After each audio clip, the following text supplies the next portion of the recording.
Hello everybody and welcome back to the Overwatch League. Here we are live from my bloody office. I'm Mitch Leslie. I'm joined by Matt Murillo. The boys are back and there's some Overwatch to cast.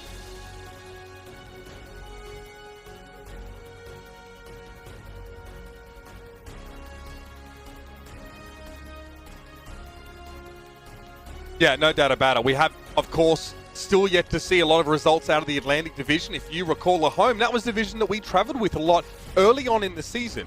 We're still going to see more from them now. Of course, our matchup today is going to be the Florida Mayhem versus the Atlanta Reign. Two teams, Matt, that we at least have something to go on. We've seen them play already over the last few months.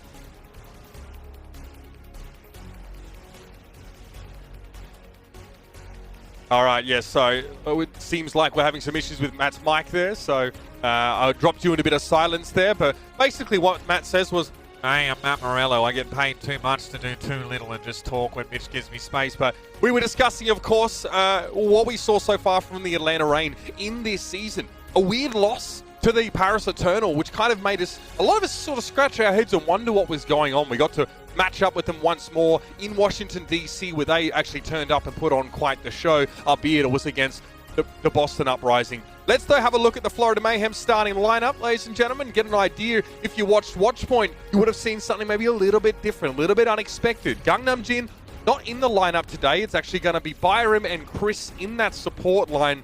But, of course, in the DPS, you still should expect good things from BQB and Yaki. This is a team that is getting pretty close to idealized. You heard what Custer said. He feels like they're pretty much where they need to be.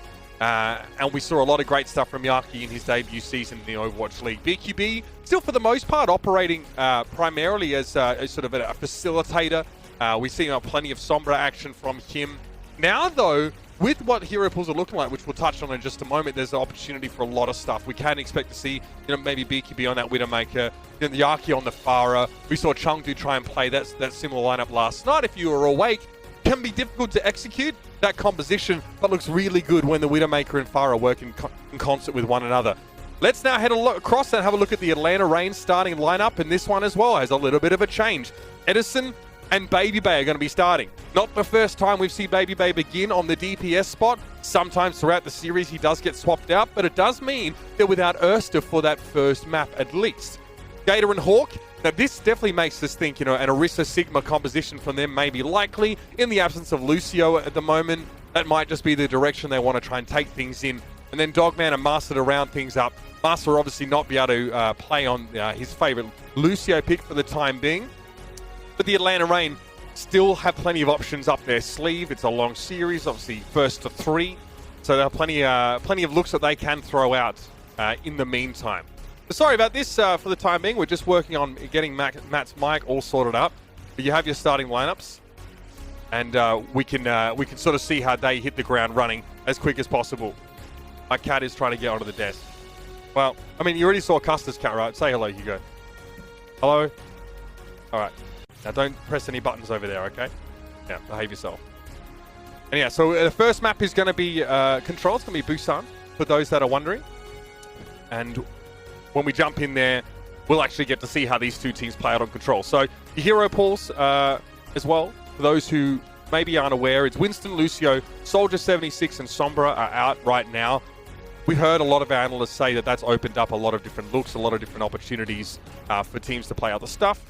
Many have speculated that maybe just getting Lucio out of the pool really opens up for a lot of diversity when it comes to the supports. And that's something that you should be keeping an eye out now as well. It's something that once Matt gets back in, we can start to discuss and actually look at in a little bit greater depth. And we'll be able to see how these two teams try and get the better of each other. And we're going to be heading into the map in just a moment. So remember here, the Florida Mayhem, I've already played quite a few matches. 2 and 3, should I say. And the Atlanta Reign, we're starting to see a little bit more from them now as we jump in the game. Saw some weird results overnight and yesterday, so we'll see how this online landscape affects these people. Jumping, though, now into Busan. And we're going to be starting here in City Center to kick things off. Again, keep an eye out for Reinhardt. We'll see if he actually makes an appearance here, especially with Atlanta Reign's lineup. It might indicate that we sort of don't see it at all. And we'll be flying right over in just a moment. Obviously, Mecha Base is the one map here that might be harder to see. You know, I'll hear you, Matt. I don't know if the stream hears you, but I definitely do. And we are going to be jumping in. Initial lineups, actually, we could see the Torbjorn. We've actually seen that plenty from Atlanta. That might even be a throwback to when we first saw Defiant get into the mix. We'll see if that's what they want to go for. I've actually... Alright, I've lost my my game, unfortunately, so I can't see much. Stand by, ladies and gentlemen, while we're back. Alright, here we go. On to Busan. BQB going to be starting on that McCree. Edison and Baby Bay on the Hangzhou here, so something a little bit different. I like the flavor. Alright, a couple of now, ladies and gentlemen, throw to a break, and when we return, more action for this first game. Bear with us. We'll be back shortly.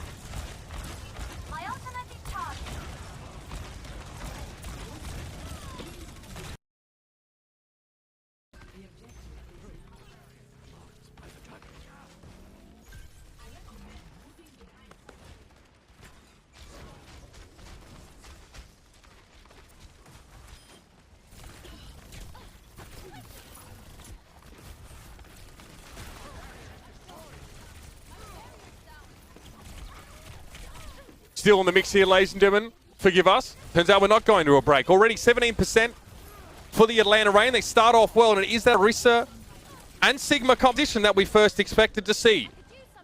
Edison now has a pulse bomb. Harassing this backline here. And it looks like Byron's been left out at sea by the rest of the Mayhem. 33% now that the Atlanta Reign can start to set up here a little bit more. Karayan and Gargoyle not really approaching any of those key ultimates. There might be a Deadeye here, but with two shields in play, it's going to be a little bit hard for BQB to find meaningful picks. We'll see them now approach on the left-hand side. Florida definitely need to make a play, but they lack the ultimates, or at least the key ones, to make a huge difference in this fight. Pulse Bomb Stick. Edison actually gets it on towards Chris, but the shield enables him to shrug off most of the damage. Edison not done there yet, though. Still wants to pressure. Giving a little bit more space to Chris now. Obviously respecting the shield bash, but Baby Bay and Dogman work down Byram from a long way back. Byram couldn't get to the rest of his team, and now a Dragon Strike inside that side room, Matt. That's filthy. That'll be another cleanup now for the Atlanta Reign. 73%. And they look comfortable and confident. Also, they still have a Supercharger in Transcendence. Both support ultimates here. There needs to be something big from the Florida Mayhem if they're going to break this one open. Gravitic Flux is available for Gargoyle, and Byram has the Transcendence here. Moana in play, so that full healing value is going to come from that. Edison gets spotted out, though. Shield Bash immediately taken down. His Gambit did not pay off, trying to sneak back in behind. All right, here's the Flux. Gargoyle thrown up into the air. Not a huge impact, but Karayan's gone quite low. The Discord Orb there from Dogman helping Baby Bay work them down, and this one doesn't look good from Gargoyle. Tries to go for a Flux of his own, but he's already missing two teammates and didn't really connect with many at all. Florida did manage to flip the point back in the midst of that fight, but they're going to struggle to get here now. These support ultimates are questionable at best. Byram and Chris lay them both over and still don't get to the point. That is a bit of an oof from the Florida Mayhem, and they never really had any control of that round.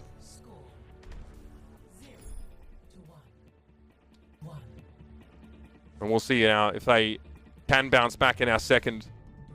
Again, neither team were trying to play any dive, so we probably shouldn't expect to see them impacted by the switch over towards Mecha Base much at all. If we see some edge from Baby Bay, though, that would be quite a nice little treat. Very powerful on this map, especially with the walls up. Baby Bay's only concern is sort of staying behind barriers while he charges up that beam on shields, or conversely, burns down enemies. And with two of those in play right now, he should be feeling comfortable. Both teams with a Symmetra here, so TP's out the gate. The standard. Baby Bay doesn't take the TP. And he'll make his way over towards the point soon enough. And Tracer duel here between Edison and Yaki. Edison wants to be more aggressive. Even with the flashbang threat from BQB, he pushes forward. There's so much here that could shut down Edison, but he doesn't seem to be bothered by any of it. Into the back line now with Karayan down. Dogman falls early in the fight, but with his aggressive play, that shouldn't be any real surprise. And BQB doesn't last long either. So many stuns, so much CC for Edison, and he seems to shrug it all off. He don't care. The Atlanta Reign now can move to capture the point.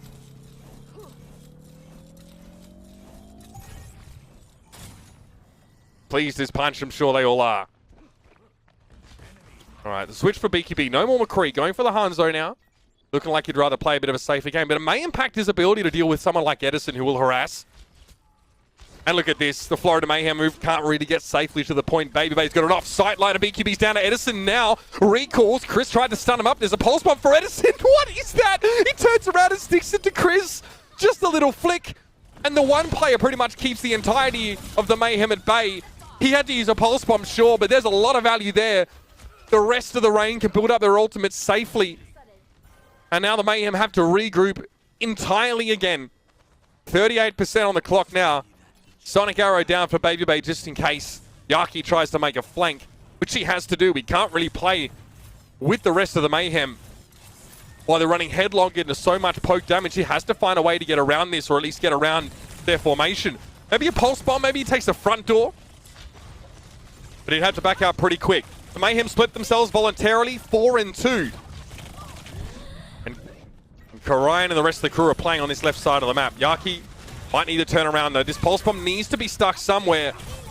And it might actually be towards Gator now, who's still able to back away. Dragon Strike to the low ground there from Babybay. Doesn't catch anyone. Karayan's been able to move up onto the point though. Discorded, but Byram comes in with a Transcendence now. Babybay still playing close. Even if he's not going to kill the Orisa, he's getting ult charge. And Edison again strikes. He gets two. Muster with the cleanup, and the Florida Mayhem look completely listless. I don't know how they're going to get out of this one. Gargoyle at least has a gravitic flux, but they have nothing. Nothing that they really need to break this one open. Byron's Transcendence goes down the toilet, and they have 8% to work with here. It's not a lot. Edison down to BQB. Good start. Maybe a little bit overzealous here. But again, gravitic flux can pretty much hold the Mayhem in place. They need to find someone to flank onto the point. And they do. They have the capture beginning here. Hawk a little bit low, but he's working with his front line. Accretion thrown out, blocked by a shield. It's Yaki on the point, though. And with Babybay having gone down, the Mayhem finally get a look in here. A chance to build some of those ultimates that they'll need to hold this point for a heck of a long time. On the Atlanta Reign side, banking on Edison's pulse bomb, finding at least one target, but also the healing from Dogman. Transcendence is up. Unlike the Mayhem, they do not split themselves across just yet. Maybe bait that they're pushing the high ground and then rotate, but without the Lucio, it's a little bit hard to pull that off quickly. And they're spotted out by Yaki, anyone on the low ground. So either way, the Mayhem will know what's coming from. Here's the Dragon Strike. It's thrown out. Pulse Bomb stuck to the shield. Edison down to Yaki once more, and that's 5 left for the Atlanta Reign. They're being pushed back real quick. BQB trying to deal with Babybay flanking, but he has the remnants of the Karayan's Orisa shield to give him the edge in that duel. Yaki's going to have to recall away from the accretion that's thrown in, and Babybay is down. He lost out that battle. There was a shield between him and his quarry, in fairness. Now Yaki and Co can push forward, and this is a much better look from the Mayhem. They're not using their ultimates, saving them up now.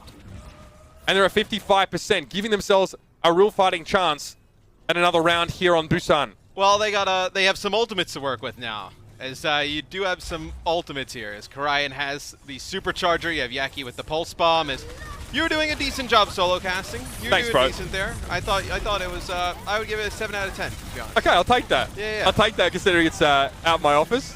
What else could he really do? Gargoyle down though, and a Discord Orb now getting stuck to Babybay. He got halted in. There was no way he was getting away, and it actually looks like, Matt, the Florida Mayhem have been able to scrounge this one back from 0 to 99. It was that previous fight, them getting to save ultimates. They got to be feeling better now. Yeah, they do. I mean, Florida, right? They get up to 90%. This is pretty much last fight territory. As you'll have Atlanta, they'll come in. They'll have that gravitic flux. You'll have also a Dragon Strike to work with, but BQB, the Dragon Strike to open it up. Yeah, straight through the wall as well, giving the absolute minimum amount of time for the Atlanta Reign to respond. And that's the gravitic flux they were looking for. Nice job by Gargoyle. He'll keep them at bay now, and the Florida Mayhem set themselves up with a date with the 3rd round.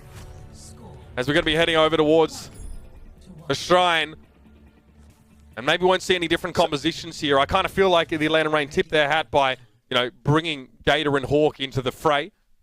Have a brief pause here while we get some tech issues ironed out. Yes, we'll figure out what the pause is for. We had a little bit of a pause for me, but now we have a pause for the players.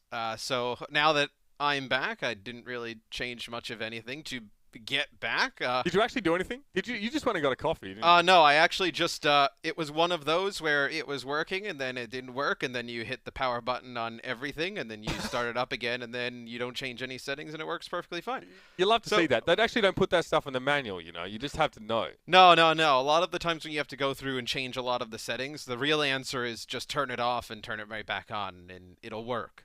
So it's pretty much exactly what happened there. Sorry about that, but excited to get into this Atlanta-Florida series, which at least in map 1 seems like it'll be pretty close. That's right, yeah. So BQB called for the pause here, so it looks like it's starting on the Florida Mayhem side. I'm enjoying the Tracer duels here. It looked like Edison was doing a heck of a lot more early on there in Mecha Base. He was able to be responded to there. BQB started on the McCree, switched to the Hangzhou to try and deal with Baby Bay at those sort of ranges. Still, the Mayhem, yeah, they're just in a pause right now, so we'll give them time. And I think it was being said on Watchpoint, or maybe last night, that like it's getting much harder to get big gravitic flux plays on enemy teams because they know how to dodge it, they can be reactive. But without Lucio, and with theoretically a more static comp playing around the Orisa, you think that you can actually get a bit more value with Sigma right now. I think teams, though, they've gotten so good at like tracking the Sigma ult and then spreading out and knowing the range of the gravitic flux that they've done a better job of just avoiding getting stuck in those large ones. But like you mentioned, without Lucio in the mix, it's more difficult, I would say, to be able to get out of it. What? Yeah. What did I do? DJ Lucio in the mix, bro? Okay, dude. No, I didn't do a thing. I don't know what you're talking about. Jumping back in now, and of course our third round here on Busan. This is where it's going to be decided. The Atlanta Reign generally have just looked really smooth over the course of the last few games, with the exception of Paris, and I'm convinced that XC just boomed them into infinity. We might get some Etras to start off here just for the TP boost forward, and then a switch to Tracer and maybe Hangzhou for little Widowmaker play is it's something that a lot of teams that I've spoken to and I've heard that maybe that Widowmaker is a little bit of a favorite pick over something like a McCree, for instance, right? Like as time goes on, I think Widowmaker will definitely rise in terms of the amount of play. Well, a bit more safety, I suppose, and the instant kill potential is always good, but BQB has to deal with Edison right now. There's no way that Edison is going to allow BQB to set up in the way that he wants. BQB is going to need some backup. Karayan's gone quite low early on in this fight here, and yep, Edison spots that. He takes him down. This guy is like a hornet across the map right now. No one really has been able to stop him, and once the fight starts to break down, or if BQB doesn't find an early pick, you take the 6v6 Atlanta Reign to win here, with Edison getting so much done. Yeah, and you notice they just load him up with the armor packs and send him on in, right? As you can get that Tracer a little bit higher in terms of HP, a little bit more survivability. You see they just keep investing those armor packs from Massa over to Edison so he can go into the backline flank with ease. He's got 13 final blows to Yaki's 7 right now across the map. So, huge impact player so far. BQB again. See, his team has to play with him here. But eventually he needs to find his own spot to flank from, and Edison is ready with a pulse bomb now. You have to be scared. Especially if you're Byron! Yep, Edison sends him packing there, and it's an easy pulse bomb kill. Edison doesn't have to worry about repair packs being thrown at the enemies in Yada now, and another one potentially. They have to do something about Edison, Matt. He is dominating them. And they have a brig, right? I mean, they have the resources to deal with him. It's just been such a nuisance as BQB will take out Dogman with a headshot. But still, I mean, look, you cannot keep BQB alive against Edison's Tracer. 15 final blows and counting now for Edison. Only the 5 deaths. He has been left to his own devices in the best possible way for Atlanta. And now we pass 69%. Atlanta Reign in control, and now harassing Chris down, who doesn't have much of a shield left, has to whip shot back, going to benefit from some of that healing from the Inspire. But this is frustrating for Florida. They have to take a huge back seat. I guess they hope for something here from BQB's infra side to open the fight up, but really, it's going to be a struggle. I mean, maybe an infra sight and then trying to get Yaki to land a pulse bomb onto Dogman, right? A target who's just kind of sitting in the back. But Dogman's got Transcendence, so even if he gets hit by it, he'll be able to pop it, at least save himself. Supercharger. Oh no, the Gravitic Cloak hits absolutely no one. I guess it was a bit of a Hail Mary from Gargoyle. He had to try and find someone, but gets absolutely nothing. Dragon Strike through the point. That's going to cut Byram off to the side. Another pulse bomb left, and Chris got halted forward into it. Perfect. Edison put the bomb there, but the setup was beautiful from Gator. And now we're in overtime. The Florida Mayhem once again have looked very lackadaisical in this match. Yaki, not much he could do. Tried to burn down Baby Bay, but again, it was just a matter of stall. And the Atlanta Reign start this series looking strong. Edison, 18 final blows and 5 deaths on the Tracer. That is all sorts of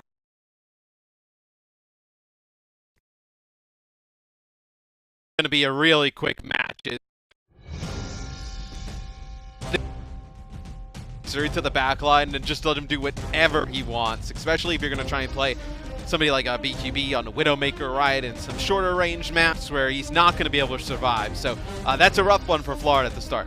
Something tells me, Matt, it's just not enough. Tabyaki trying to match him on the Tracer. Not at all. A little more.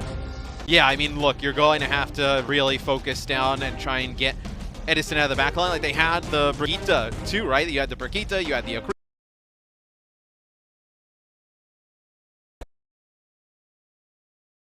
about it. Hey, ladies and gentlemen, thanks for sticking with us so far. A couple bumps will hopefully smoothen them out. Map 2 is going to be right around the corner, so stay tuned. We'll be back with more Overwatch League. The Overwatch League is brought to you by ZipChair Gaming, the official chair supplier of the Overwatch League.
One, two, three, 4, 5, This has been Counting along with Mitch.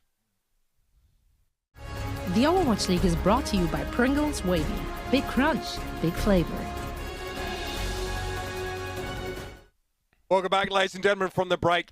Obviously, you may have noticed a little bit of counting in the break there. If my audio is only coming through one side of your headset, I apologize. We're working on getting that here.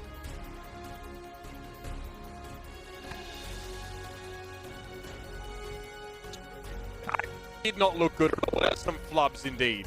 No, it was definitely rough for Florida in map number 1. But I do think, though, we expect good things.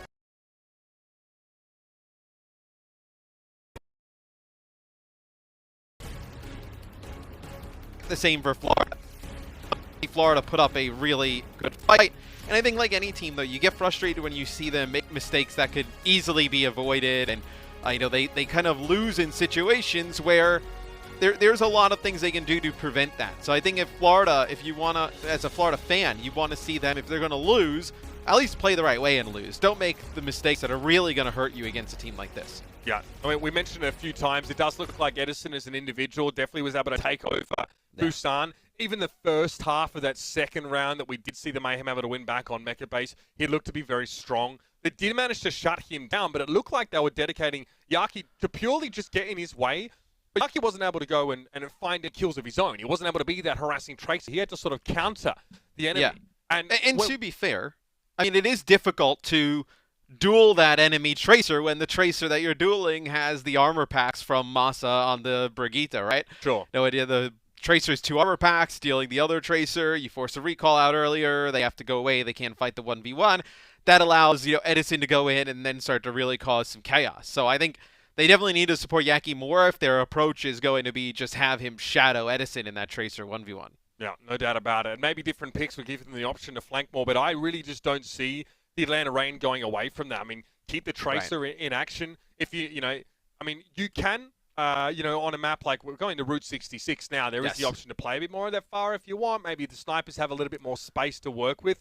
There's larger, more open expanses that someone like Tracer would have to cross and would essentially, put them at risk, in a bigger way. But if you're Atlanta, you don't probably change much right now. I mean, why not? You just wait for Florida to come back with it. You have the coaching staff and the experienced players to know how to respond here. But I think that's been an issue for Florida so far. Obviously, an unfortunate Sigma ult beforehand at the end of... yeah. But we don't hold that against them because it was that sort of last fight. But Route 66 is going to be our second map of the series. Yeah, and I think Trace will be a little bit harder to play here just due to the verticality of Route 66. Obviously, Tracer doesn't do the best in terms of getting the high ground very easily, has tough time accessing that right away. So I think on a map like this, we'll probably see some different comps, where Busan is very flat, a lot of even terrain, where high ground really in control in general just really isn't that important.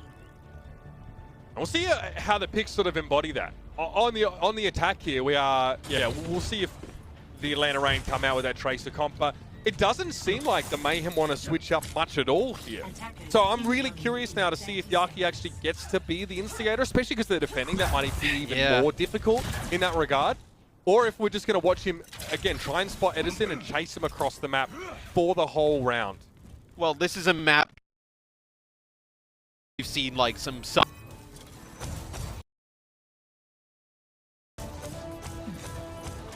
Tracer. You build tanks. It'll be offense. They'll run Arisa Sigma. They'll also be playing Zen Brig, which is kind of not really like a new support core. I think is hero pools have advanced, and even in the live game, you've seen a lot of not really main supports having 2 flex support.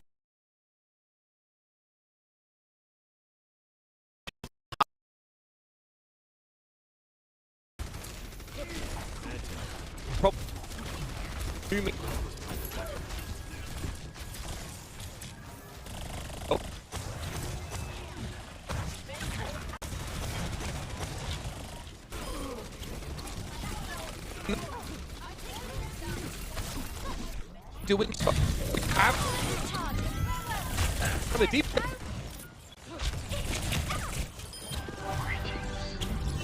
Hello. Will high ground. Like,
And you're going to have me flying solo for just a little bit here.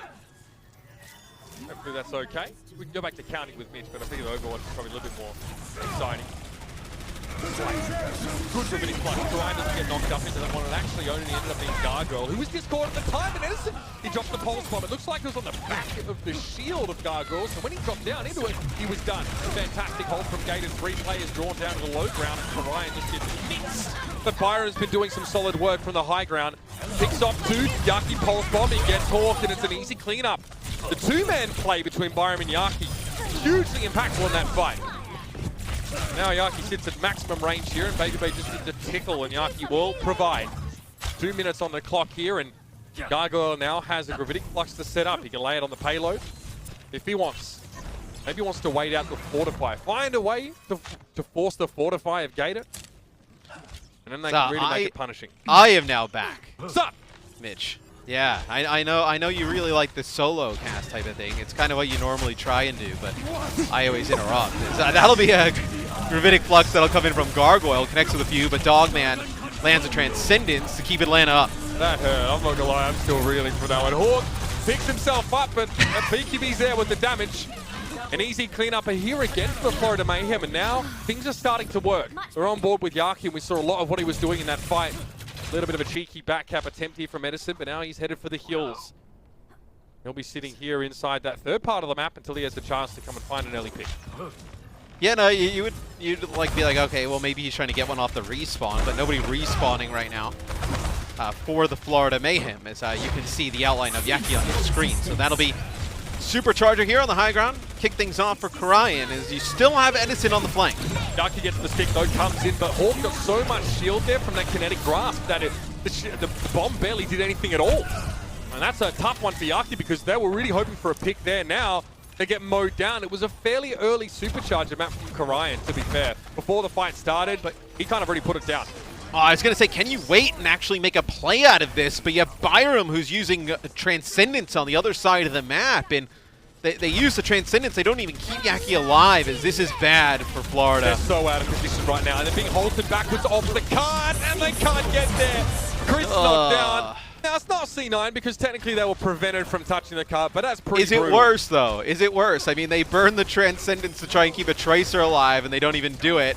And then they use a rally to kind of get back towards the cart, and they don't even make it. I mean, that was brutal. Some of these Transcendences from Byram have been a little rough around the edges. We saw a couple on Busan that were a bit questionable. It seems like in panic situations, Matt, the Mayhem sort of resort to just going hog wild and popping ults when they have them. People have more free time now. They're probably watching Josh's stream and learning some things there.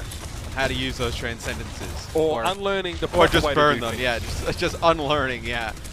Another pulse bomb in from Edison. That one was stuck to Chris's shield, and he's able to aim that away from the rest of his teammates. The cart's made some serious progress here in the last phase of the map. The time is dwindling here. Good gravitic flux. The Holt was there as well. Everyone's thrown up. He doesn't seem to have been affected, but they got Chris, that's for sure. Accretion now on the flank, and Hawks getting aggressive. A wave goodbye fondly as the Florida Mayhem get absolutely crunched. That payload's not far from the end of the map here now. It's going to have to be Yaki stalling it out for as long as he can, but even he can't hold it up in the heat. Yeah, and you have Ryan trying to come back on Wrecking Ball, just trying to get a touch, and they're not able to do so. It'll be Atlanta completing the map with 38 seconds in the time bank. Not a great amount of time, right? But still, on Route 66, just finishing the map is huge. Yeah, we treat this a little bit like Blizzard World in terms of having time banks left over. If you have, if you have any time left, then you're looking pretty darn good. And we saw, especially on Busan, what the Atlanta Reign are able to do against the setup around the Orisa and, of course, the Sigma. And they're using the Tracer here. Maybe Edison gets a bit more freedom now, or, while they're defending. He can sort of just try and make more of those flank plays. It's going to be up to Yaki to make difference. I guess we're kind of, spending a lot of time talking about the Tracer matchup here. It isn't the most important, but it is the most easy to spot. And with Edison sort of running through multiple targets, connecting those pulse bombs, it's kind of something we try and keep track of as much as we can. Yeah, I mean, look, he's popping off, right? I mean, he's making a huge impact. May as well highlight him as looks like Atlanta on defense. Double shield Hangzhou Tracer with both flex supports. Don't really think we'll see anything different from Florida. It seems like that's what they want to play these first two maps. We'll see if there's going to be a push up here. I think we saw there's a San Francisco Shock that had a lot of problems against the Gladiators on this map, getting pushed back into their own sport. And we know that the Atlanta Reign like to play this aggressive kind of style. So we're going to have the Sigma of Hawk actually inside the train carts here. And Baby Bay's the only one that's really sort of standing back here towards the bridge. BQB back over towards the Hangzhou here. So mirror comps for these two. Either they're practice partners or they have just a very similar take on the meta right now. Yeah, I mean, they could be they could practice quite often, right? Playing in the same division, the same region, probably some of the better internet connections either of these teams can get, so probably have a good understanding of each other. Chris a little low. Karayan Discord on a BQB is not in great shape, and still he takes a duel against Baby Bay at long range and wins it out with like 10 health. I guess it helps that your spawn is so close to you, Matt. You'll be back in the fight sooner or later. You can play just that little bit more aggressive. The Atlanta Reign have to match that kind of aggression, and Gator is leading the charge. Chris, okay, whip shot almost knocks Gator off the map. And there's no supports, right? And Gator's extremely low, so he will fall rather quickly there to Yaki. And Florida, they'll be able to get this card going. Yeah, eventually work them down. It all started with Baby Bay getting picked off by BQB in an audacious duel. But now, the Mayhem push forward with at least a pulse bomb to their name. Something to work with here. I appreciate it from Baby Bay, though. He's not a coward. He'll fight. I mean, only old school Overwatch fans knows what the connotation he's not a coward actually is. Thanks for that, Taimu. But here we go. Chris and BQB up on the cart. Make their way forward here.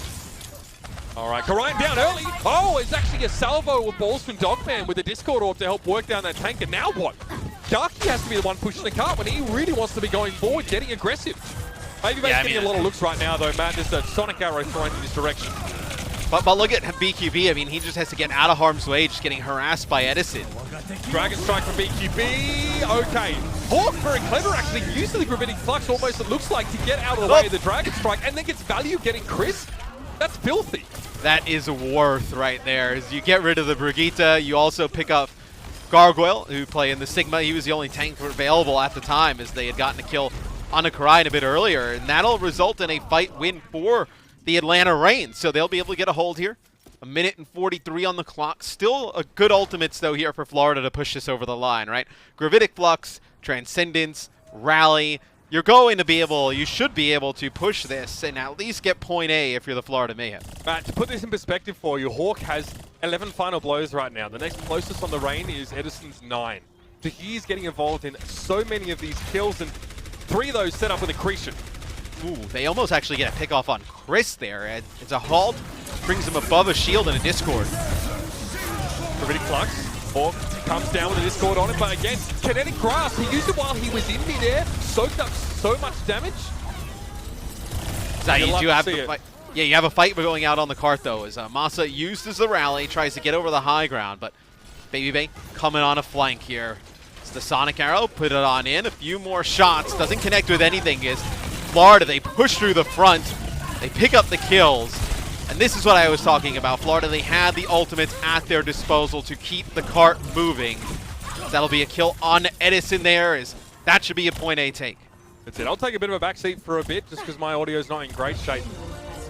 As Matt carries through a little bit more, but having a super. How do I know you're telling the truth? I would never know. I know. I could go. You could just be wanting me to do way more here, but well, that's okay though. It's I about trust time you. you started contributing to this household.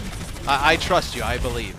Looks like Florida, they push up a little bit, trying to get a pick, maybe manufacture a pick as some players come out of the respawn. But it'll be Atlanta who gets high ground control here.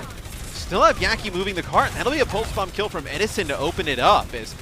Maybe you should have left somebody else to move the cart, right? Yaki could have been on the flank, maybe made a play there. It's Edison still putting in that work. BQB gets really low. You have Masa coming in, trying to finish it off. He ends up the receiving end of a pulse bomb from Yaki, but that'll get the cart stalled out now for Atlanta. Remind you, Atlanta did finish the map, 38 seconds in the bank. But the more time they dwindle here, Mitch, the better off they're going to be. I mean, aren't they putting Yaki in the right position, Matt? We talked about this before. I mean, in the previous map, his whole job was just trying to keep Edison quiet. Now he's pushing the cart. I mean, they need him to be able to get aggressive, but the Mayhem are splitting up their forces, right? You saw their tanks get Gravitic Fluxed on the bridge well away from the rest of their team. At that point, right, you probably would have been better off with him on the flank. Like, you were trying to rotate, try and get a pick off, and you didn't have your Tracer there. And then that gave them the high ground control over to Atlanta, and Atlanta was able to hold it ever since. BQB with a Dragon Strike, and this is just to force them down from the high ground. Orion will use a Supercharger. A lot of ults being invested here by the Florida Mayhem. They'll have a Gravitic Flux come into play as well as Gargoyle. See you later, buddy, as he gets knocked off the side. That was cracked. Masa hit the whip shot from across the map, and Dogman had a perfect Transcendence inside the Gravitic Flux, so that the Rangers shrugged it off. Now Yaki, this is what we want to see from him, right? Being put in a position where he can chase some of his kills down. Byram's had a very good Zen round as well. Now with the Transcendence, that means that the Mayhem can play while the sun shines here on the card. They've got 1:04 left. They look like they'll get that next checkpoint. Yeah, they layer both support ults there, but really it's the fight where they have an advantage, and it's their best opportunity to get a good win and potentially push the cart over the line. As we'll see if Atlanta decides to contest, at least from the outlines it looks like they are not, so they will give up that second checkpoint to the Florida Mayhem, as Florida looking to push it the distance. But this is where Atlanta can stall out a lot of time, right? From getting from point B to point C is proven to be extremely difficult here on Route 66. Can you do it? Really, if you're Atlanta, you're looking at 2 fight wins and you're in a good spot, and that's a good way to start it off as Edison takes out Gargoyle. Somehow gets that pulse bomb inside of Gargoyle's shield, and then there's nothing he could do when he tried to back away. Another halt there from Gator for the assist. Baby Bay's able to deftly dodge the pulse bomb that's left at his feet, and Edison can chase Yaki down. It just feels like the cohesion is much more there for the Atlanta Reign right now. But Florida, they bring that explosive brand of play. I could still see them get the map done here. But Matt, they're walking into a Dragon Strike. The Gravitic Flux is close. Dogman, with his aggressive play, is sure to get a Transcendence online soon enough as well. Yes, and these are the worst situations for a team like Florida in the standpoint that you're forced as soon as you get ults to invest them into fights to try and win it, because you need so much payload progress to go the distance. And Atlanta, they can play the long game. They can hold on to some of these and wait. That'll be a Dragon Strike there, combined with a halt. Doesn't really connect with anything, but it allows them to split off Byram, and Edison gets the pickoff. So there's no Discord Orb now available. Dogman with the Transcendence, so you know that we're switching gears on the Atlanta Reign side. They're trying to go aggressive, and they honestly can. BQB just can't peek at all, really, for them. Hey, Edison tries to challenge him. Again, BQB wins out a low-health duel. That's all you need, bro. 1 arrow. Hanzo Main's in the chat. Yeah, so he tries to push straight past the Arisa, doesn't worry about Karayan's damage, just trying to take out BQB because he's so low, but he ends up falling. Gator will end up using a supercharger, and you see these ults from Atlanta just pushing Florida back, and Florida's in such a dilemma. They don't know whether to invest or to save. That'll be a halt, plus a Gravitic Flux here that comes in for the Florida Mayhem. And they're able to deal with Hawk. They get another one here, so they have to hold on to some of these other ultimates here. They're going to be able to have the supercharger, the pulse bomb, and both support ults to potentially move it over the line. Now Florida's in a good position. Atlanta were hoping to get things done there, Matt. They used a lot of their ultimates just, I mean, as they could to try and slow Florida down. The result of that is that Florida save all of theirs because they get a huge value kinetic flux. They catch 2 players, and now they have 5 ultimates for this last fight. They should be getting this map done now. Here's the Dragon Strike coming through. Holt was trying to combine with it. Supercharger from the high ground. You have to win this fight if you're Florida. You have all of the tools. It's just the execution.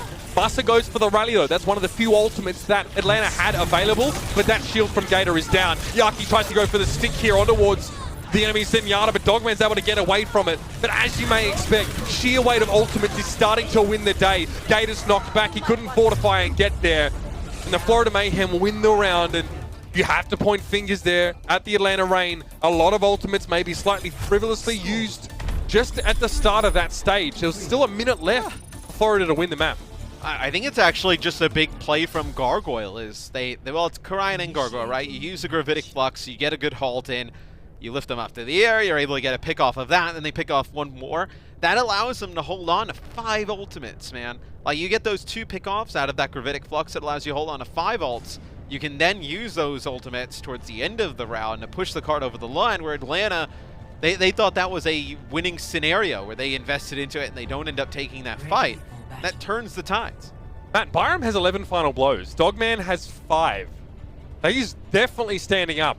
We see a bunch of his kills in the kill feed, often in concert with Yaki, often late in the fight when there were no tanks left. So a bit of that individual flair showing up here, and you know you're looking pretty good if you're favorably being compared to Dogman in terms of your kill participation, because that's so classic of Dogman's style, is to actually take huge risks, these huge wide right-click peaks to try and find kills.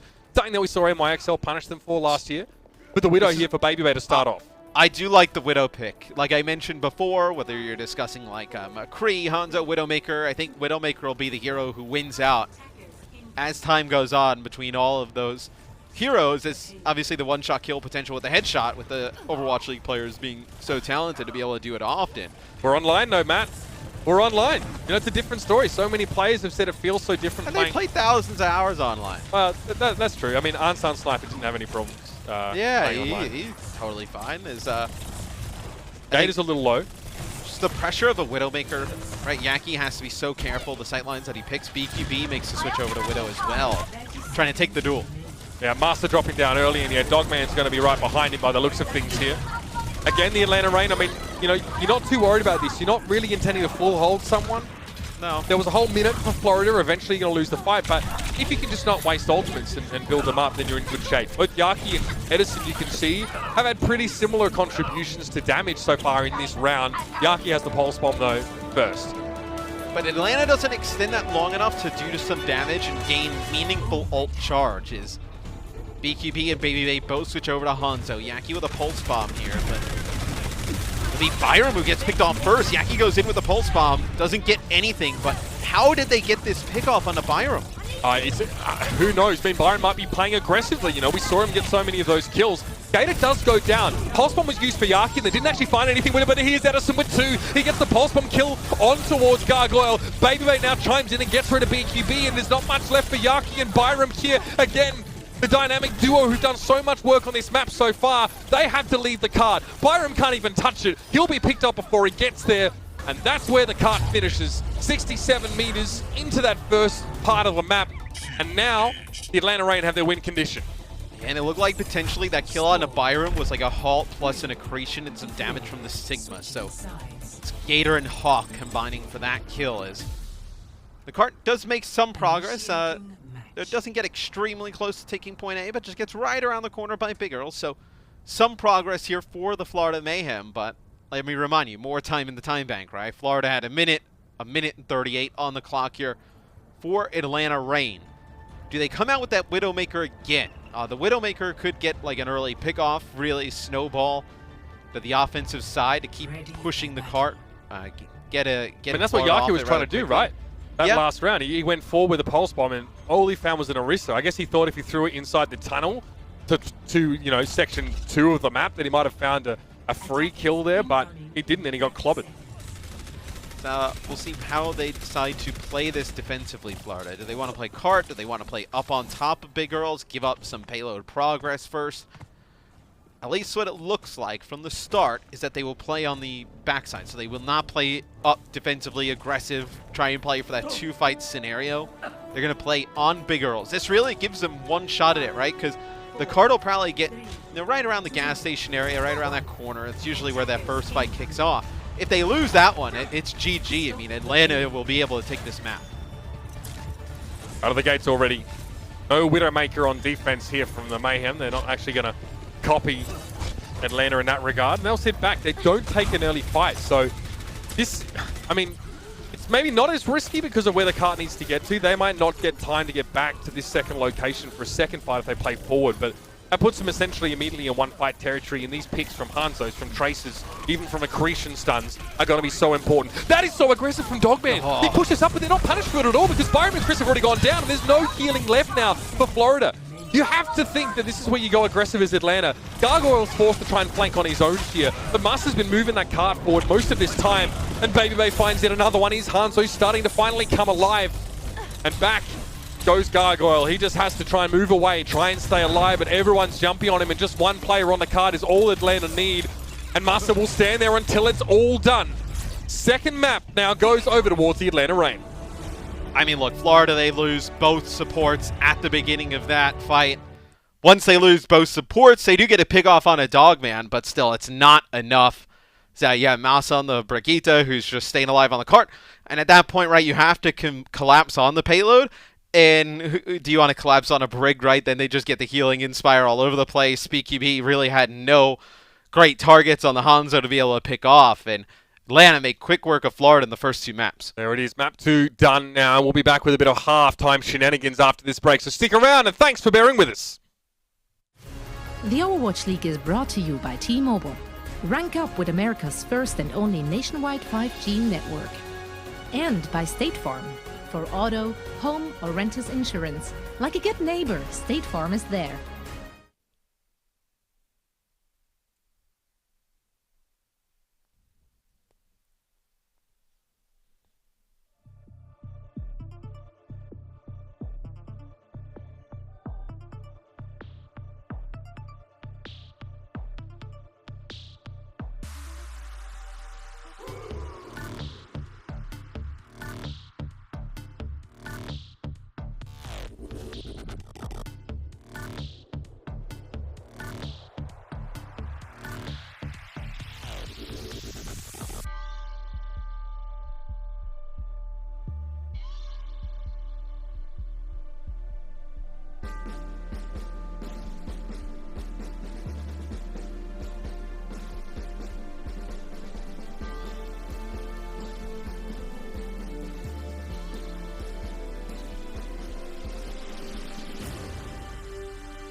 Hello and welcome back to our game break presented by Cheese Grooves. My name is Zoe. Joining me are Costa as well as Reinforce. We just saw a quite exciting first half, I would say. I love what we saw from Atlanta. I love what we saw from Mayhem, or at least some of it. So let's dissect all of the action, maybe starting here on the first map we've seen. Atlanta looked very, very dominant in that first round, and overall I do think it was a more one-sided control map in their favor. However, we did see some signs of life coming out from the Mayhem as well. Yeah, I think it's... Oh, sorry, Johnny. I'm going to cut you off. No, you go ahead, sir. Yeah, Sir, you're the newest addition. You're the rock star of the show. Go ahead. I think it's we're seeing the same mirror comps coming out from them, the double shield with the Orisa and the Sigma, and then we're seeing Tracer and Hangzhou, which explains why we're seeing Edison and Baby Bay in the lineup. It is absolutely terrifying how good Edison is at Tracer as well. You know, if I looked at this roster and you said who's going to play Tracer, I would have been like Ursa 100% of the time. He's one of the best Tracers we have in the league. And then Edison comes in and is like, no, maybe I'm better on this team, which is just ridiculous. Don't you wish we could play that? Oh, let's go back. Let's just go back to no hero limits. You know, it'll be a great time. Atlanta will thrive. No! The double pulse bombs. I think this is how you're fixing everything. I mean, I gotta give credit to the tank line as well, of course, of Atlanta Reign, because they know how to play Orisa Sigma, and it showed. Like, their supercharger usage is just so crisp and on point. I think they provided so much help to the Atlanta Reign throughout the entire series. I think that's a staple pillar of this composition. So you can talk about the Tracers all you want, and like maybe Hangzhou gets a pick now and then, but if you don't have a solid tank line in this meta, I think they were good, okay? You're right. Sorry. I even gave you the first word. If you're not going to talk about the tanks, then I have to, because they deserve the praise. Okay, if I got to go first, I would have talked about how Edison was great on Tracer. It's not unique. It's okay, Johnny. It's okay. You are right. The tanks were incredible. Getter and Hawk on the double tanks is incredible. See? Okay, just give me my moment to talk about the tanks, because they deserved it. I think they were great. I think Gator and Hawk, they're really looking so promising in this meta. This is what they do best, so no surprises here. But yes, Florida clawed back on map 2. Well, I mean, for a little bit. A little bit. Well, I'm having a guest on my stream, so I'm sorry. I'm getting really distracted by a cat. I want a cat. I don't have a cat around here. I'm all alone. Yeah, I know. They really make for great moments. Guys, you know, as I'm having a fluffy companion, it's time for a crunchy time. So why don't you guys take it away? On this one, we're going to highlight a little bit of what Matt talked about. So this was on Atlanta Reign's second attack at just before they capped the second point. We actually had Florida Mayhem making a really bad blunder. So they ended up losing 3 people. To save the Tracer, the third person that died, we had Byram try and use the Transcendence, which is a really tough one because even if he did save the Tracer, they're still at a massive disadvantage. And then we're going to see, moving forward as well, that we have Chris use the rally as well to contest the cart, but he's so far away from it that he's not even close and he can't even contest it. You see it there. And they get capped on, and now they have no defensive ults going into the third point. And what that leads to is Atlanta Rangers rolling through the third point. Yeah. And I think if that hadn't happened and they had kept both of those support ults, they probably could have held on the third point and it wouldn't have been as bad, and they probably would have won the map. So these little errors with ultimate usage is such a big thing when you look back at them. So I think if you're Florida, you really need to sort of be careful with how you're playing, because it seems like the little things are what losing. And the third point. The third point as well is such a great defensive hold for the defense as well, because it's narrow, it's hard to get great flanks in for the attacking team. Maybe you can get a Tracer pick here and there. But overall, third point is great to hold, so throwing away those ultimates on point 2 puts them at a huge disadvantage. And I mean, Atlanta Reign capped it out, right? So I think maybe you should be a bit more strict on your ultimate usage. I think most ultimates in these compositions, they're so great, so maybe you should hold on to them for a bit longer and initiate and have good presence of mind when you actually pull the trigger, because there are a lot of skirmishes going around, but you need to make sure that you get a lot of value out from them. So maybe not the right choice from Florida in that case. Yeah. Now, since you guys did mention Byron, and I'm not sure if we already talked about it, because no, fire alarm. I'm a little distracted. Also, he's trying to eat my cables. Can you not do that? Oh, yeah. All right. I'll take over. You be safe. Fire alarms. I'm just gonna completely ignore it because And I'm the 100% apartment. sure this is not on fire. Yeah, you go mute. talk I'll about take over, Byron. okay, guys? I'm the host now, unfortunately, for everybody involved. Yeah, let's talk about Byron, though, because it's an interesting one, because Gangnam Jin is someone that we had a lot of hype coming into, and he's played incredibly well in the matches that they've played so far, but we've mainly seen him on the Ana. So do you think, Johnny, that this is the Zenyatta coming in? So Byron's the Zenyatta specialist of this team, and they're going to have Gangnam Jin play the Ana? Yeah, absolutely, host Costa. I do think that's the case. Thank you very much for a great question. Oh, Yeah, so just he's great back. throwing to So you. he's back. Sorry, I'm I'm back. nailing it. Don't worry. Costa did a tragic job. Nothing's So on can you fire, please turns just out. wrap this up already? I'm Never I'm leave us over it. again. I'm over it. I honestly think that he did pretty well. How do you honestly. know? Didn't you I really evacuate? think, that was working. This emergency? No. No. Oh, okay. Yeah. No, fire That alarms happens. just go off Happens. every once in a while. That's just my life. That just happens. This completely threw me off, so I have no idea what we're actually talking about because this We was nailed it, pretty don't well, worry. but I'm It pretty was sure great. You guys All the dissected it. dissecting. You guys nailed it. Looking at the second half, we're heading into Eichenwalde, our hybrid map. What do you guys want to see coming out of those teams, and do we expect Baby It'll be Bay, for interesting. example, to stay in We there? see a lot of Pharah being played on this map, and a lot less double shield, in my opinions. But I don't know. It's been a very up and down. It seems like these two teams just want to play the same meta of the double shields with the Tracer Hanzo. So I expect the same thing, and I think Florida can win playing the mirror matchup. They just need to tighten up a little bit. Yeah, it's going to be interesting to see how the Tracers fares on Eichenwalde, because especially on point B and even on point C, it's hard to navigate around that point and find those picks that you can't find on maybe Route 66.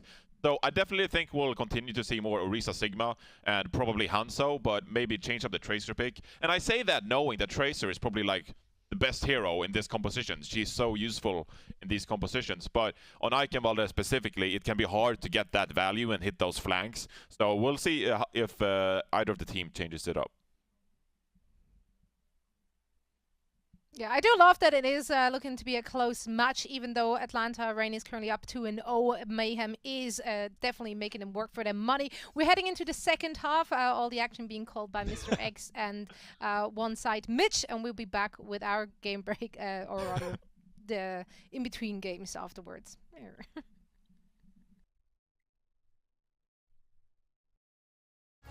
The Overwatch League is brought to you by Cheez-It Grooves. Deep flavor, deep crunch. It's a mind crunch.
The Overwatch League is brought to you by HyperX.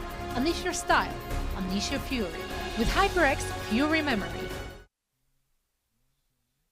Welcome back, ladies and gentlemen, to the Overwatch League. I hope your left ear has been able to recover and rest up, because get ready, I'm coming back. I'm here with Matt Morello, and just after the halftime break, we see the Atlanta Reign up 2-0. Yeah, 2-0. And I know Mitch can count to 2 because all I've been hearing in my ear the whole day is him counting to 10. So I know he knows how to get from 1 to 2. I don't want to ask him to go from 2 to 10. But no, Atlanta, they look like in a very good position to win this with a 3-0 in this series, right? They've looked great today against Florida. Florida has had moments and spots, but they haven't really been close, I would say, to the Atlanta Reign in terms of beating them or taking them in a map. Map 1 was close, but Control's always pretty close depending on who wins the first fight of a given point. So I really kind of hold stock in game number 2 where Atlanta was in control. That's it. Just want to take a brief moment to acknowledge as well that, I've had plenty of messages come in from fans that are watching the broadcast, and we are aware of the issue, and we're doing our very best to get it fixed up. If you keep flaming me on Twitter, though, I will find you. If you keep tweeting him, he'll definitely know what's going on. Yeah, so just in case I forgot in the last 30 seconds, feel free to flame me again. But Eichenwald is going to be our third map, and I'm just taking it all for you, Matt. I'm just, I'm like spread out, taking all the bullets for you, bro. Well, we do have 2 subs. Well, I mean, that's just because you're bigger than me, right? I mean, you're able to just hold. Ha! I got into a minute! Yes! Yeah, I mean, I'm tiny. I mean, look, the benefit of me casting at home is I don't need a box. I can adjust the camera however I want. It's all about framing, bro. We do have some subs. We have Gangnam Jin in for the Florida Mayhem, which I'm a fan of his. We casted him at some of the earlier homestands, and I thought his play was strong. Didn't really understand why he wasn't in today. Well, now he'll come in. Although Byram did play pretty good. And then we have Sharp. So Sharp will come in for Edison. So you have Edison go out, Sharp come in, Reinforce becomes happy. He's so happy to see him back, bro. We'll get our look at Sharp here today. Is Sharp very good hit scan player. All right, in we go. Gangnam Jin, absolutely filthy on the Ana. Just a deadly player on that role. As Zenyatta, of course, has just as much of a lethal edge. Let's see how it plays out. Will be similar compositions, though, when these two teams are locked in for these setups. We'll see what Sharp can do. Live up to his name. He's definitely been talked up a heck of a lot. Depends who you ask, I suppose, but young player with a lot of talent. His job right now is to try and get away around this Orisa shield that's on the right-hand side. So Karayan set up a bit of a crossfire, and Gangnam Jin, he's in the batch, and he's already taken him down. Yeah, I mean, you're not going to be able to push that as a tracer, right? Like, kind of hook around that corner and make a play onto the Orisa. You're just going to have so much spam, right? Between the Zen, the Sigma, the Orisa, just going through that doorway, you're going to get picked off. So, Florida, they get a first fight win here on defense. Don't think you'll see any switches. Nothing like that right now. That's a little bit soon, but Yaki, though, he gets the armor packs. We'll see how he plays around it, whether he plays aggressive. That's what we've seen from both teams. Yep. They load up the Tracer with an armor pack or 2, cinder it, see if she can get a pick. You have a crossfire here, and it's Sharp's job to get Yaki off the bridge or try and mess the Tracer up, but it's not working so far. Yaki's got a pulse bomb in a small room, and yeah, Hawk's going to go down to that one. It wasn't even stuck to Hawk, but Dogman went down too quickly. And this is the issue here, is that the Atlanta Reign are walking into a crossfire. On one side, it's the Orisa and the Zenyatta. On the other side, it's every other player. And dealing with the Tracer up on top of the bridge, who at any point, Matt, could just jump into the backline. It's tough. This is a difficult choke to get through with these comps. Yeah, I mean, I think you can just watch it and see how difficult it is. I don't think you really need us to explain why. As you see the Atlanta Reign just trying to move up through it, but you see how fast Gator's shield gets broken. That'll be a Gravitic Flux coming in for the Florida Mayhem. As Gator doesn't really get anything with it. Connects it, Masa gets him a little bit low, but he'll get healed there and back up. It looked like Gargoyle was just using it to scout to get the flight. I don't know, BKB's able to find one. No, Dogman goes down to the Dragon Strike, but he and Karayan fell awfully quick, and that's one shield out of the picture. Gangnam Jin now, it has to be a Transcendence, and I like that Florida get aggressive behind this. They're down a player in the fight, but they know they can play forward with the Transcendence. Problem is when it runs out, you have to be ready to back up. Yaki's going to do a lot of work, though. Here's a 2-play Gravitic Flux, and to the ground goes Gargoyle and Chris. They're forced back to the point. Yaki is split, but that's where he wants to be as Tracer. He doesn't want to be stuck in the front line, and now he can go to work. Look at the forced Transcendence on Dogman. I mean, he takes 2 shots and then uses the Transcendence there.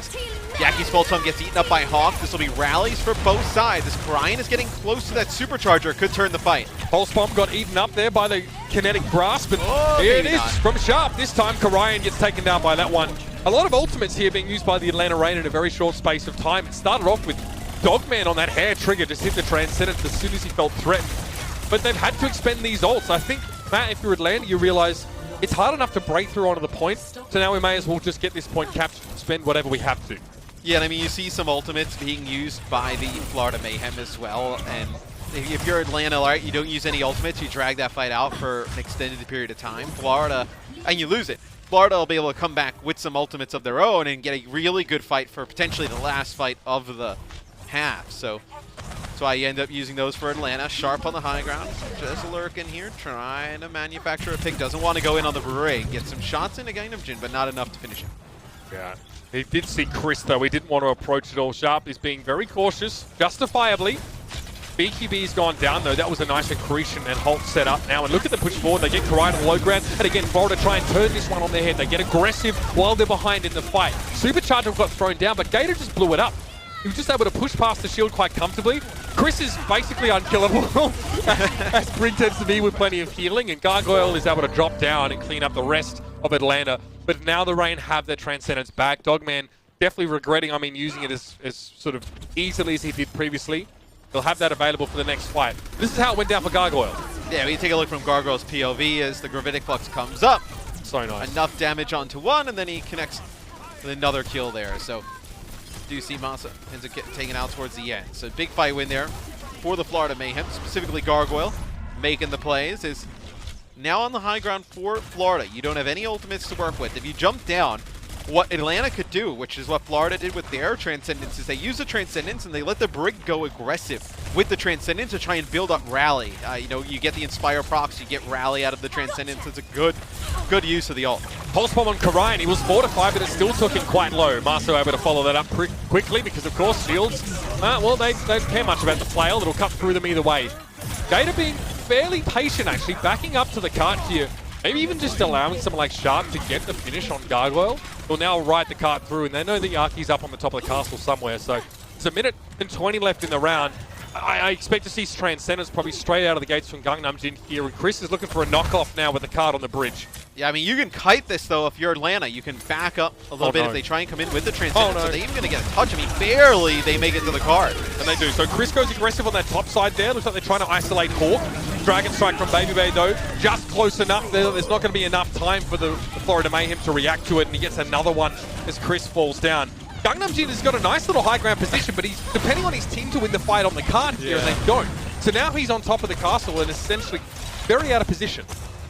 He is, I would say, very out of position would be the nice way to put it, as he finally falls here to Hawk, but you'll have to wait a little bit for him to come off 3. So it is a good spot, right, if their team is able to stabilize on the cart. Risky, though. Like, if they had the rally and then he goes on the flank and he's able to, get some discords and pick up some kills, that's definitely worth, but in that position, not ideal. Pulse Bomb comes in. There goes Karayan. Yeah, beautiful. I mean, Sharp straight into the corner, and knew Karayan had to push back because he'd lost his shield, and that was it.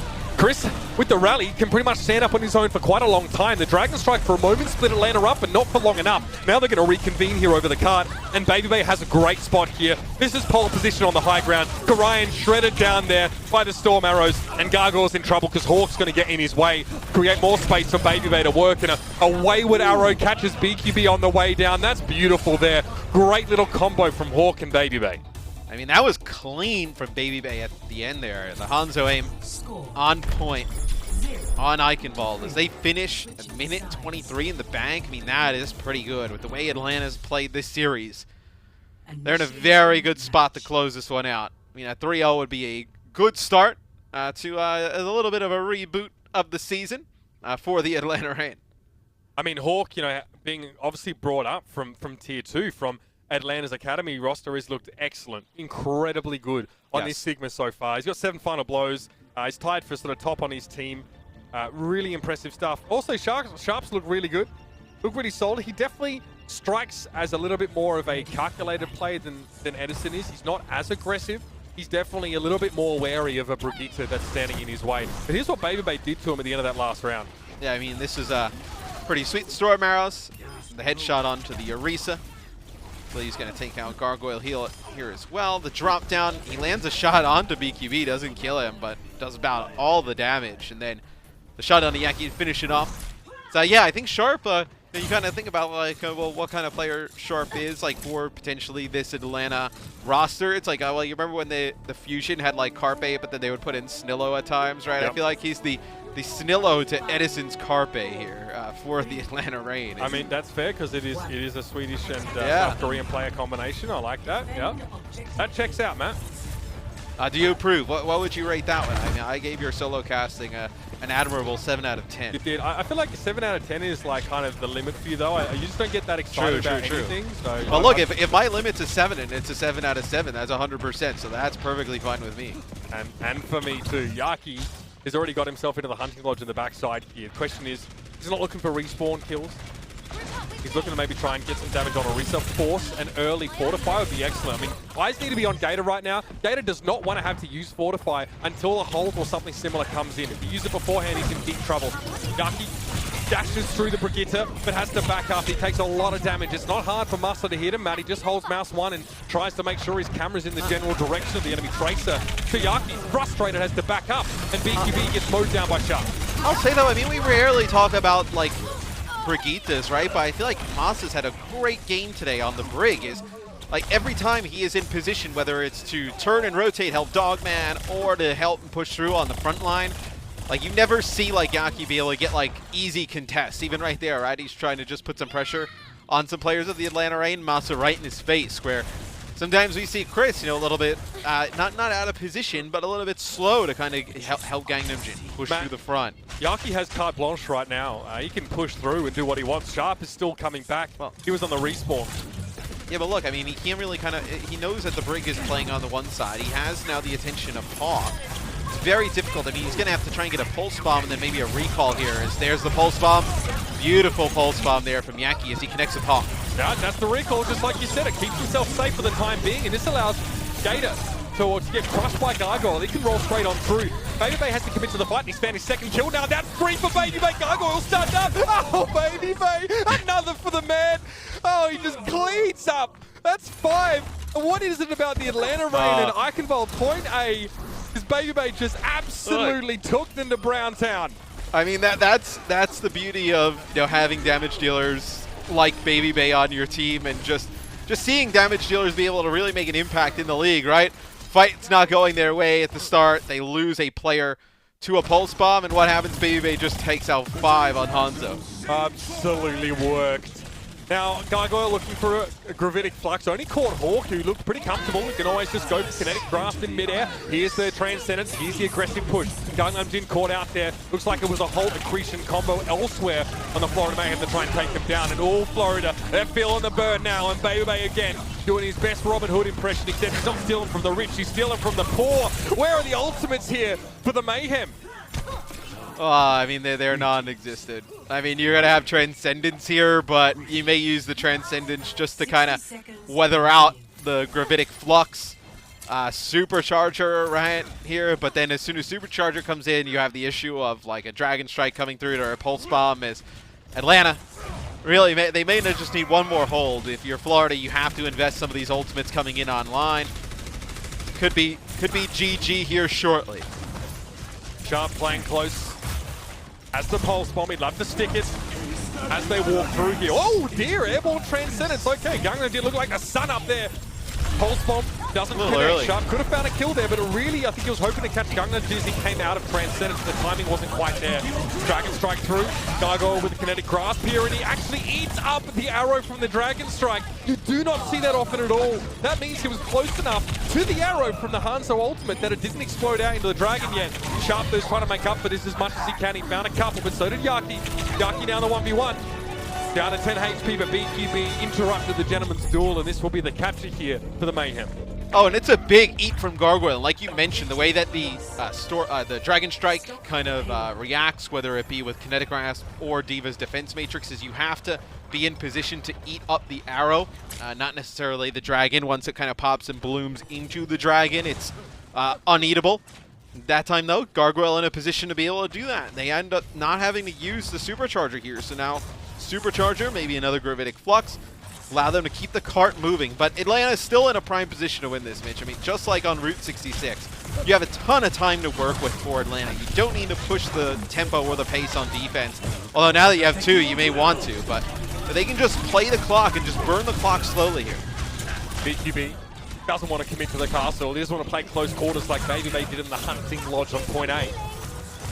Florida, again, they have to regroup here briefly. Like, they get rid of Sharp, so now Yaki wants to go forward, but he has to realize that, I mean, the enemy trace is not the only threat for him here.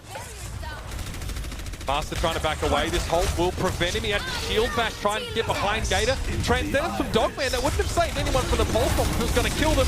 And it's the one-play Gravitic Flux by the look. Hawk went for one of his own. He got knocked up. Came down with plenty of health to spare, though. But with Master and Baby Bay out of the mix here, once again, it's time for Florida to march onward. And that's 2 support ultimates match that were committed by Atlanta that go by the wayside.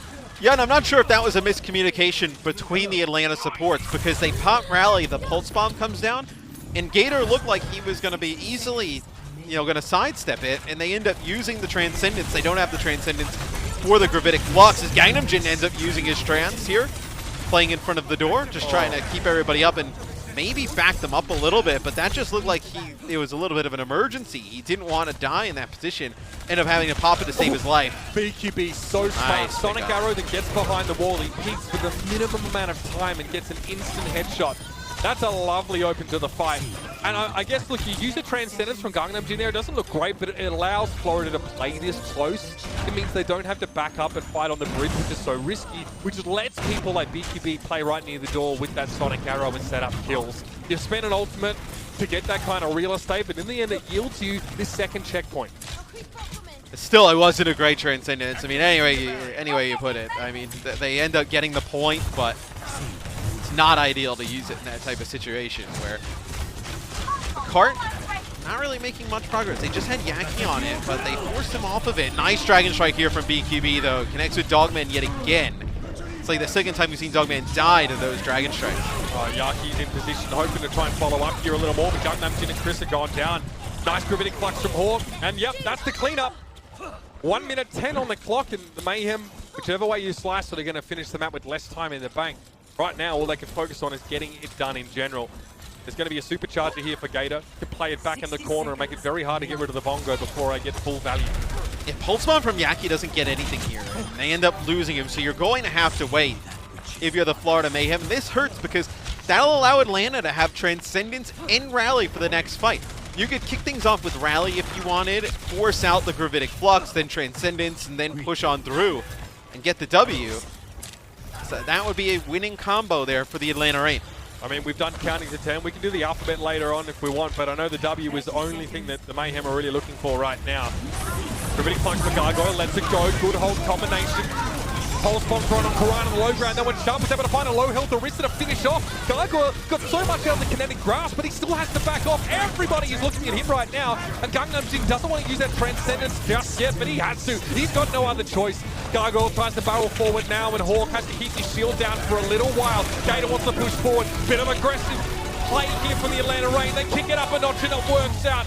And the Florida Mayhem just start to crack under the pressure. Master gets the stun onto Yaki, and Dogman finishes it off, and that is all she wrote. The Atlanta Reign are going to take the series 3-0, continuing their strong march that we saw earlier on this year. Yeah, and I think Atlanta, they just show they have a ton of depth on the roster. We see Sharp today. I think the tanks had great synergy with the Arisa Sigma combo with Gator and Hawk. Now, Baby Bay showed up big. A lot of the desk, I was watching Watch Point, they were confused. Like, why is Baby Bay in? Why aren't we seeing Ursa in the lineup? I think Baby Bay definitely proved today why. His Hanzo was fantastic all day long. Yeah, it feels like the Atlanta Reign didn't really feel like they had to go there. Having that Hanzo available, it definitely seems to play quite closely into this Arisa Sigma strat. I mean, Yes. You're combining, Hanzo arrows with accretion, with the Holt. There's a hell of a lot going on, and it just sends their pick potential straight through the wall, to the ceiling, should I say. We saw like similar comps, like, with this concept, like the ice fishing composition that featured the May and the Roadhog as well. Essentially, it was, what can we use to capitalize on a good Holt that will also have persistent value throughout the course of a team fight when, there isn't hold available. Baby Bay maybe wants to go on flank or go to the high ground and try and get some shots. Yes, I mean, Halt is a fantastic ability to set a lot of those plays up. And the cooldown on Halt is not major, right? You can set up these plays so frequently, whether it be with like a Halt Accretion, a Halt with the Storm Arrows, a lot of different things you can do to make an impact with that just Orisa, secondary fire. It's time, of course, to talk about our player of the match, and I think it's pretty easy to give this one over to Edison. As good as Baby Bay looked and he had that big pop-off moment on Eichenwald, Edison across this entire series became the kind of player that necessitated a direct and specific response from the Florida Mayhem. Sometimes Florida were able to do something about him, sometimes Yaki could challenge him, and Edison came out for Eichenwald. Sharp did a great job, but across the board he was deadly consistent. The first couple of maps he made mincemeat of the Mayhem. I mean, for the first 2 maps, Edison was dominant. There wasn't, I mean, like you mentioned, they tried to make plays to stop him from going on in, but they're just not able to do so. And I think you see his impact today on the game. That's what Atlanta Reign fans wanted to see when they picked this player up. So a lot of fans want to see him in the Overwatch League. And I know it's still very young in the season, so I think Edison will have a very good career moving forward here. I mean, this Atlantic South division now is shaping up pretty well for the Reign. I think they're going to be pretty happy. Obviously, they're looking at teams still like Philly and such that they'll have to go up against in time. But that's that for that one. I mean, you can't really fault the Atlanta Reign. I do feel like we're getting better looks from the Mayhem map, but it tends to just break down a little bit.